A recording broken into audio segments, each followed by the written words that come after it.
Hello, and welcome to Family Folktales from the Nashville Public Library. I'm Susan Poulter, a librarian at the main library. Today's story is Uraschimataro and the Turtle, a Japanese story found in Andrew Lang's Pink Fairy book. There was once a worthy old couple who lived on the coast and supported themselves by fishing. They had only one child, a son, who was their pride and joy, and for his sake they were ready to work hard all day long and never felt tired or discontented with their lot. This son's name was Uraschimataro, which means in Japanese, son of the island. And he was a fine, well-grown youth and a good fisherman, minding neither wind nor weather. Not the bravest sailor in the whole village dared venture out so far to sea as Uraschimataro, and many a time the neighbors used to shake their heads and say to his parents, "If your son goes on being so rash, one day he will try his luck once too often, and the waves will end by swallowing him up." But Uraschimataro paid no heed to these remarks, and as he was really very clever in managing a boat, the old people were very seldom anxious about him. One beautiful bright morning, as he was hauling his well-filled nets into the boat, he saw lying among the fishes a tiny little turtle. He was delighted with his prize and threw it into a wooden vessel to keep it till he got home, when suddenly the turtle found its voice and tremblingly begged for its life. "After all," it said, "what good can I do you?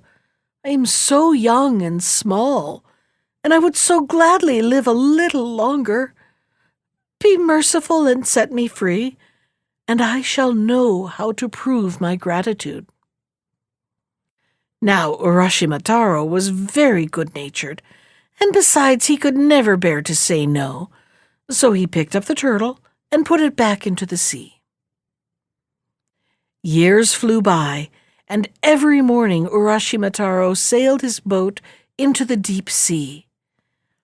But one day, as he was making for a little bay between some rocks, there arose a fierce whirlwind, which shattered his boat to pieces before it was sucked under by the waves.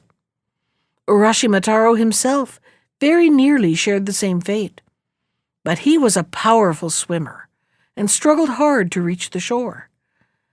Then he saw a large turtle coming towards him, and above the howling of the storm he heard what it said. "I am the turtle whose life you once saved.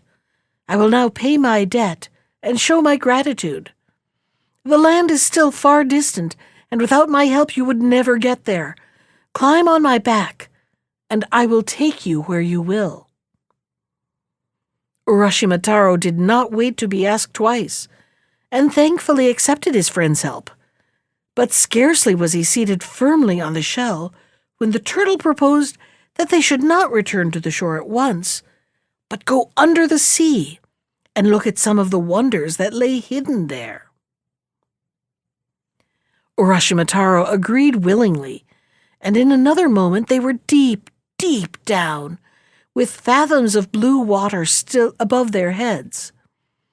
Oh, how quickly they darted through the still, warm sea! The young man held tight and marveled where they were going and how long they were to travel.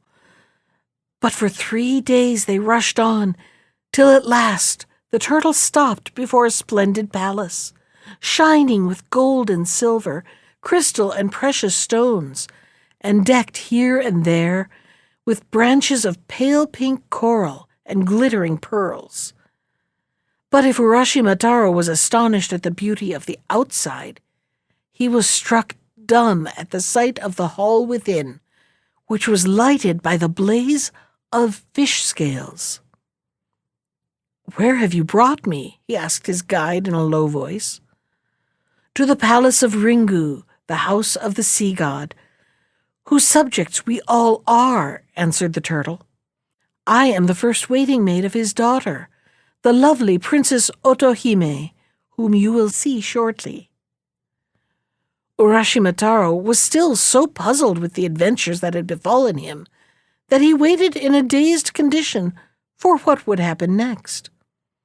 But the turtle, who had talked so much of him to the princess that she had expressed a wish to see him, went at once to make known his arrival, and directly the princess beheld him, her heart was set on him, and she begged him to stay with her, and in return promised that he should never grow old, neither should his beauty fade.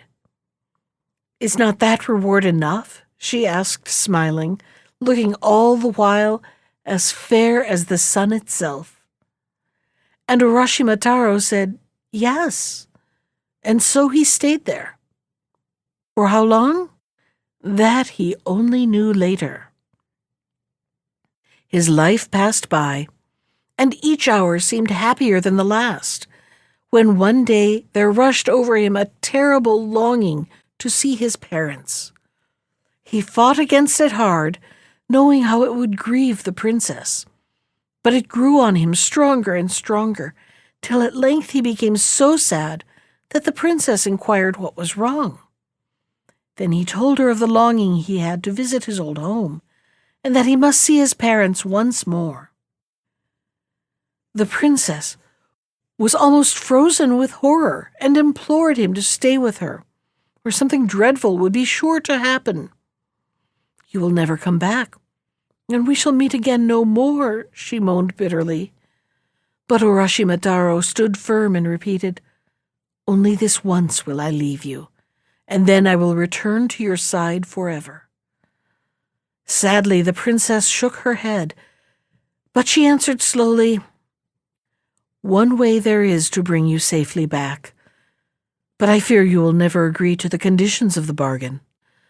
"I will do anything that will bring me back to you," exclaimed Uraschimataro, looking at her tenderly.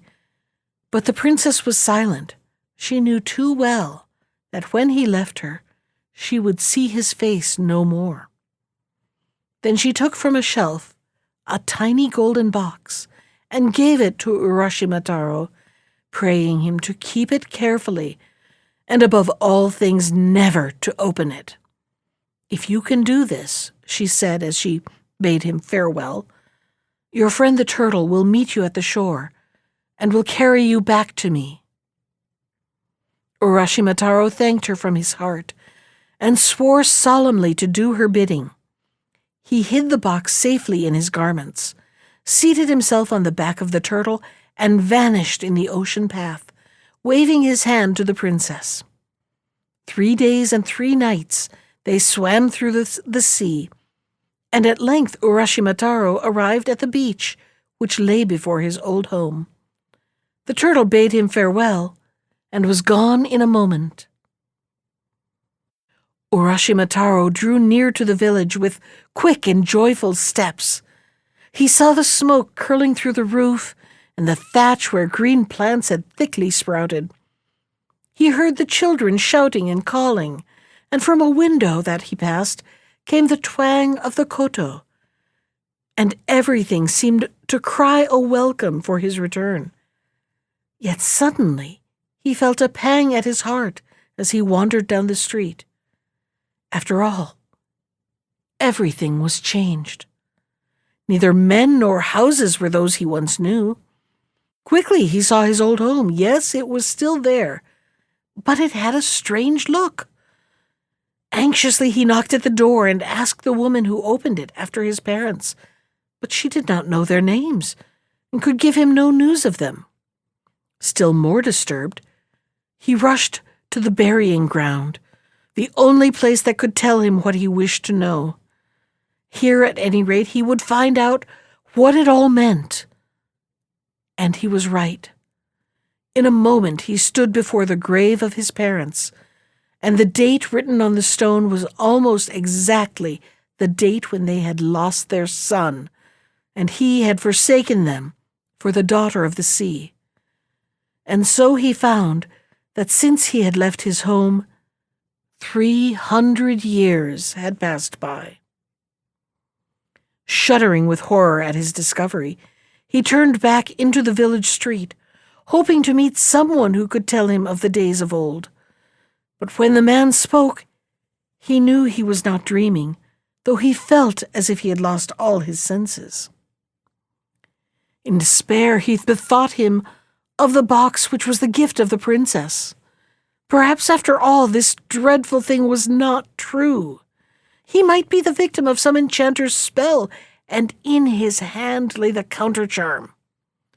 Almost unconsciously, he opened it, and a purple vapor came pouring out. He held the empty box in his hand, and as he looked, he saw that the fresh hand of youth had grown suddenly shriveled, like the hand of an old, old man. He ran to the brook, which flowed in a clear stream down from the mountain, and saw himself reflected as in a mirror. It was the face of a mummy which looked back at him. Wounded to death, he crept back through the village, and no man knew the old, old man to be the strong, handsome youth who had run down the street an hour before. So he toiled wearily back, till he reached the shore, and here he sat sadly on a rock, and called loudly on the turtle. But she never came back any more. Instead, death came soon and set him free. But before that happened, the people who saw him sitting lonely on the shore had heard his story, and when their children were restless, they used to tell them of the good son who, from love for his parents, had given up for their sakes the splendor and wonders of the palace in the sea, and the most beautiful woman in the world besides. That was Uraschimataro and the Turtle, from Andrew Lang's Pink Fairy Book. Special thanks to Ginger Sands for our theme music. You can find more of Ginger's music at iTunes or on her website at www.gingersands.com. And if you'd like to comment on today's story, send me an email. I can be reached at susan.poulter, that's Poulter, at nashville.gov. Thanks for listening.